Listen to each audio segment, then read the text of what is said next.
Allahumma inni asbahtu minka fi ni'matin wa afiyatin wa sitrin fa'atimmu alayya ni'mataka wa afiyataka wa sitraka fid dunya wal akhirah. Allahumma salli ala sayyidina Muhammad wa ala ali sayyidina Muhammad fil alamin innaka hamidum majid. Qala Rasulullah sallallahu alaihi wasallam, iman yang paling sempurna di antara kalian adalah yang paling baik akhlaknya. Sebaik-baik di antara kalian adalah orang yang paling baik akhlaknya terhadap istrinya. Riwayat Tirmidzi. Allah Subhanahu wa taala menjelaskan di dalam Al-Qur'an, gaulilah istrimu dengan cara yang baik. Kemudian jika engkau melihat kejelekan kepadanya, maka bersabarlah. Sesungguhnya Allah Subhanahu wa taala menjadikan istrimu dengan banyak kebaikan. Surahul Azim, An-Nisa ayat 19. Masya Allah. Orang yang terbaik ternyata adalah orang yang paling baik akhlaknya terhadap istri-istrinya.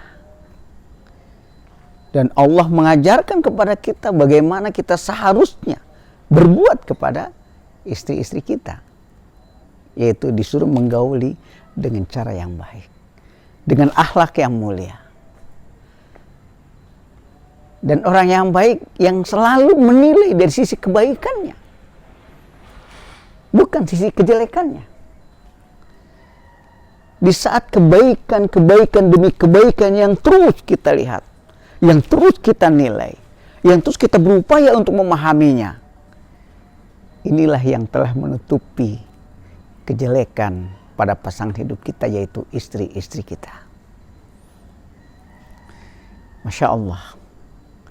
Hasan Al-Basri mengatakan bahwa akhlak yang luhur ialah mencurahkan segala kebaikan, menahan diri dari kedengkian atau kejelekan, dan berwajah yang manis. Jadi seorang suami itu dia harus penuh konsentrasi di dalam keluarga, khususnya sikap terhadap istri adalah untuk terus berupaya melakukan, mencurahkan segala kebaikan-kebaikan di dalam keluarga. Sehingga mulai dari berpikir, apa kira-kira yang bisa kita lakukan sebagai seorang suami yang bisa menyenangkan dan membahagiakan mereka. Dalam urusan prasangka, jika terjadi sesuatu yang mungkin tidak sesuai dengan keinginan kita, kita awali dengan prasangka-prasangka yang baik. Secara penampilan yang membuat pasangan hidup kita, istri kita merasa senang dan bahagia. Begitupun dalam ucapan, perkataan yang membuat dia selalu merasakan ketenangan, ketentraman bersama kita sebagai suaminya. Masya Allah. Wahai para suami,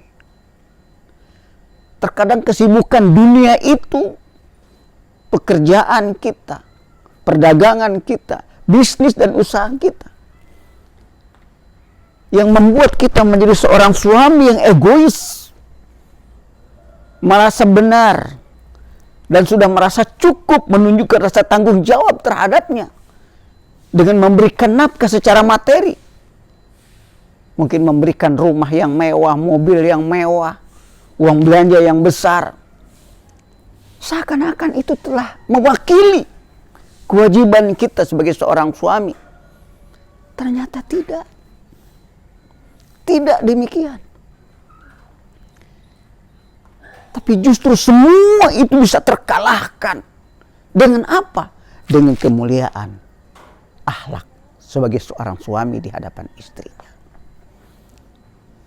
Beberapa kali video yang ditayangkan terkait dengan perilaku akhlak Nabi kita Muhammad SAW di dalam keluarganya bersama istri-istrinya.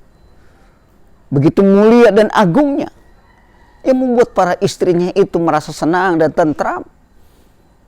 Rasulullah selalu memanjakan dan membahagiakannya.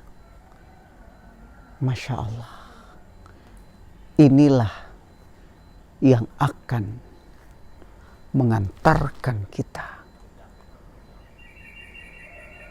mempunyai suatu potensi dan kemampuan di dalam kehidupan kita untuk membimbing, membawa istri kita ke dalam surga Allah Subhanahu wa ta'ala.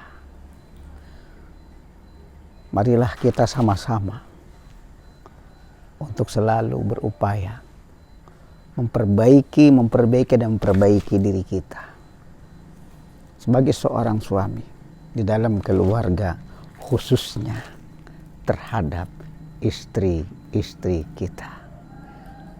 Subhanallah walhamdulillah wa la ilaha illallah wallahu akbar.